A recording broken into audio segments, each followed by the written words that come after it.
Discriminación y ser ignorados son dos de las principales aristas que sufren las personas que viven con alguna discapacidad, y es que a propia voz de ellos carecen de los mismos derechos y oportunidades que el resto de la población. Ante esta problemática, asociaciones, la misma sociedad y periodistas indican que se debe tener mayor consideración por este sector de la población. Los interesados deberíamos ser todos, porque 40 millones de mexicanos vivimos con una persona con discapacidad en nuestras casas. Más todos vamos hacia la discapacidad, cada vez vivimos más años, entonces todos tendremos una discapacidad en los últimos años de nuestra vida. Entonces hay muchas soluciones que debemos empezar a crear desde ahorita y cosas que nos conviene saber sobre cómo incluir a todos. A decir de la periodista, las personas con discapacidad se topan con dificultades en diferentes sectores, por lo que es necesario contar con nuevas políticas de inclusión en todos los aspectos, y los medios de comunicación no están exentos.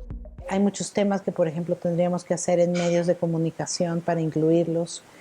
No todo el mundo tiene, por ejemplo, un recuadro con lengua de señas mexicana. No todos los sitios web son accesibles para personas con discapacidad visual que usan lectores de pantalla y que pueden navegar perfecto Internet, integrarse todos y creamos la infraestructura adecuada. Otra dificultad que enfrentan es la falta de oportunidades laborales, pues en empresas es muy difícil que contraten a personas con discapacidad para realizar un trabajo, con el pretexto de que no son aptos para realizarlo, aunque las personas sean capaces de hacerlo.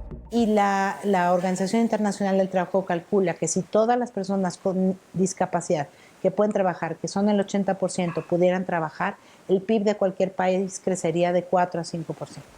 En el sector salud, las personas con discapacidad sufren de la no inclusión, pues la mayoría de hospitales no están preparados para la correcta atención y accesibilidad para ellos.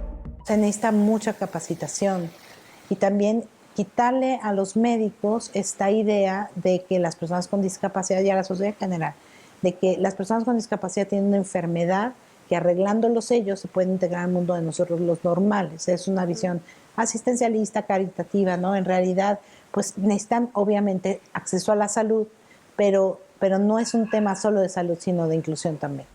Con imágenes de Jesús Arias, 21 Noticias.